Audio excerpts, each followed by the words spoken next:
반갑습니다. 송재준입니다. 다음 주가 아마 대한민국의 운명의 한 주가 될 것 같습니다. 원래 이제 지난 금요일 날 윤석열 대통령에 대한 탄핵 심판 결과가 나올 거라고 예상이 됐습니다만 아시는 것처럼 지기현 부장판사의 아주 현명한 결정으로 인해서 윤석열 대통령의 구속이 취소가 됐죠. 그냥 단순히 구속을 취소시킨 것이 아니라 윤석열 대통령의 수사 과정에 공수처로 인한 불법이 있다라고 하는 게 명확하게 서울중앙지법을 통해서 확인이 됐기 때문에 아무리 헌재가 나와서 우리가 공수처가 수사한 거를 증거로 채택하지 않았습니다라고 하는 뻘소리를 한다라고 할지라도 헌재 입장에서도 서울중앙지법이 불법적인 수사다라고 결정을 내린 거를 바탕으로 윤석열 대통령의 탄핵 심판을 저렇게 서두를 수는 없었을 겁니다.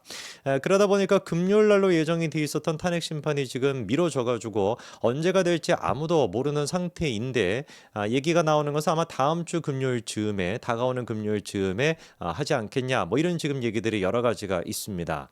어떤 결정이 도대체 나올 것인가 우리가 뭐 여러 가지로 예측을 해봐야 되는데요. 일단 눈에 띄는 것은 지난번에 이진수 방통위원장의 케이스에서 탄핵이 돼야 된다라고 탄핵표를 던졌던 4명, 이 4명 같은 경우는 반드시 아마 윤석열 대통령의 탄핵에서도 인용을 해야 된다라고 결정하지 않겠습니까?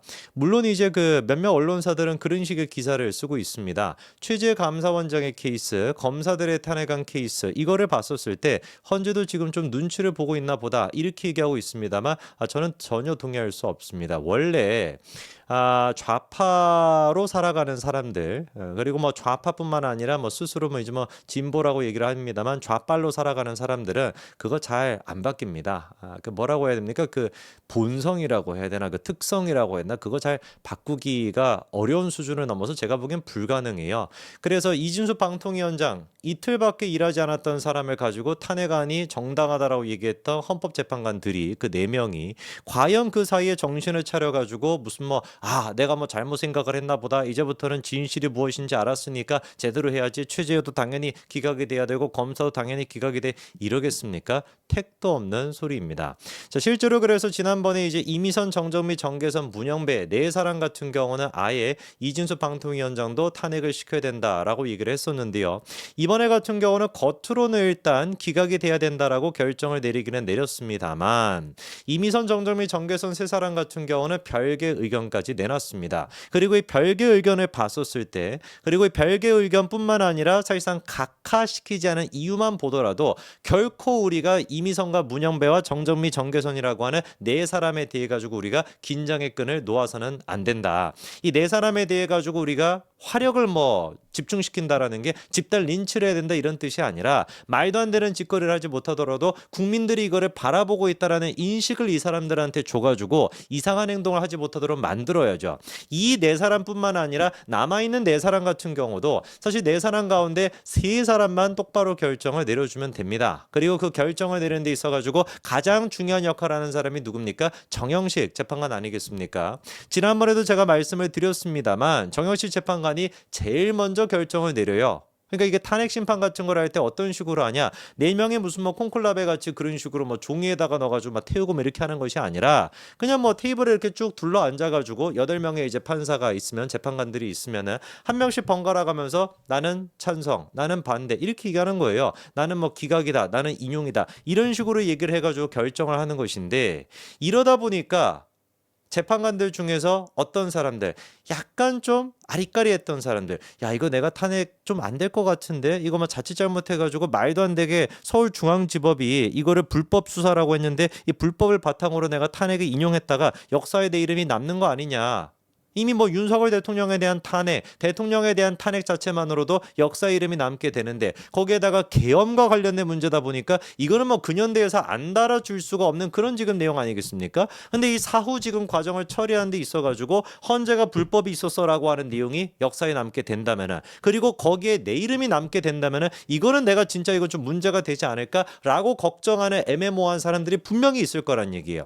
그랬을 때 첫 바따로 정영식 재판관이 나서가지고 나는 기각이요 라고 목소리를 내주는 것이 제일 중요할 수밖에 없다. 다른 거를 지금 요구하는 것이 아니라 서울중앙지법에서 내렸던 결정, 지기현 부장판사가 내렸던 그 결정 누가 보든지 간에 공수처는 공수처법에 따라 가지고 수사를 할 수 없음에도 불구하고 수사를 진행했으니 이 수사는 원천적으로 무효다 라고 얘기했던 거. 누가 보든지 간에 검찰과 공수처 사이에서 공수처가 받았던 구속영장을 가지고 와서 이 구속기간을 반반씩 쪼개가지고 지들끼리 짬짬이 하듯이 나눠 갖는 거, 이런 거는 공수처법에도 없고 검찰청법에도 없다. 이거는 누가 보든지 간에 불법이다 라고 서울중앙지법이 결정을 내리지 않았습니까? 그 상식에 맞게끔 정현실 재판관이 입장을 내주면 되는 거예요. 제일 8명 가운데 첫 바다로서, 제일 이제 최고령자, 그리고 최고 이제 선임으로서 산신령이라고 하는 별명이 있는 정현실 재판관이 제일 첫 바다로 무슨 얘기만 해주면 되는 겁니까? 이거는 우리가 절차적인 문제가 있다, 다시 변론을 재개를 하든지, 그게 아니라고 한다면 이거는 기각이 돼야 된다라고 당당하게 자기 입장을 얘기해 줄 수 있어야 됩니다. 아니, 얘기를 해야만 합니다. 그게 최소한 보수라고 하는 그 타이틀을 갖고 있는 정현실 재판관이 보여줘야 되는 역사의 이름을 남겨야 되는 모습인 거예요.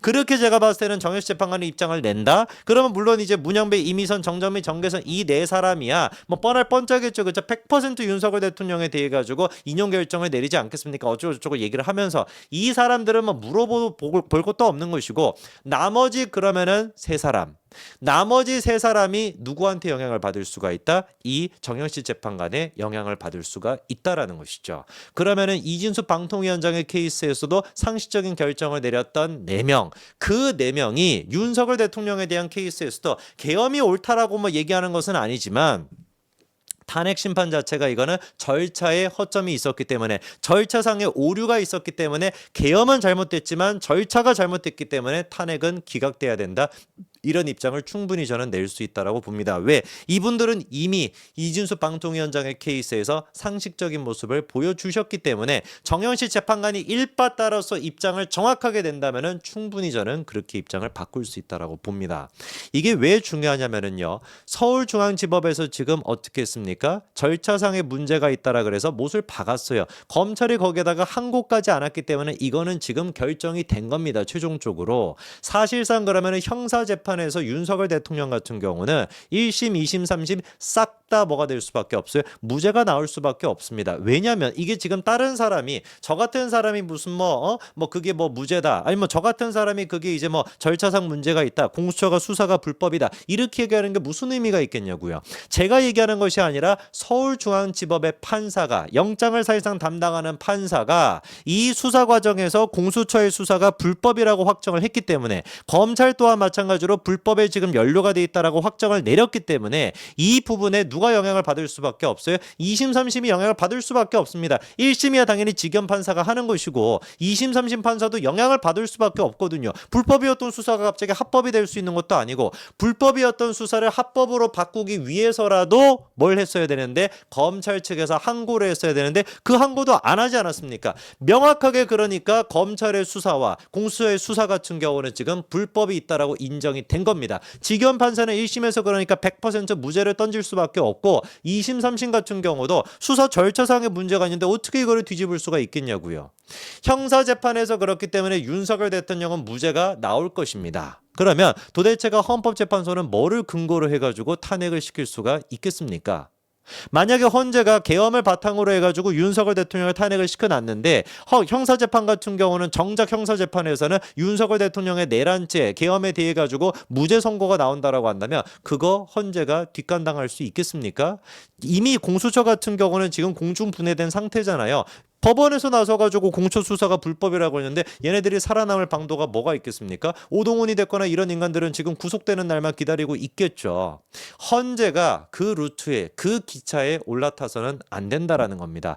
헌재만큼은 그래도 정치적인 유불리를 따지지 않고 오로지 법치, 오로지 원리 원칙에 입각해가지고 사안을 바라봤다라고 하는 것으로 이름을 남겨야 되고, 그 이름의 첫 타자로 등장을 해야 되는 게 정영식 재판관이라고 저는 확신합니다. 결코 보수를 저버리지 마시고, 결코 국민을 저버리지 마시고, 결코 대한민국을 저버리지 마시기 바랍니다. 여기까지 말씀드리겠습니다. 감사합니다.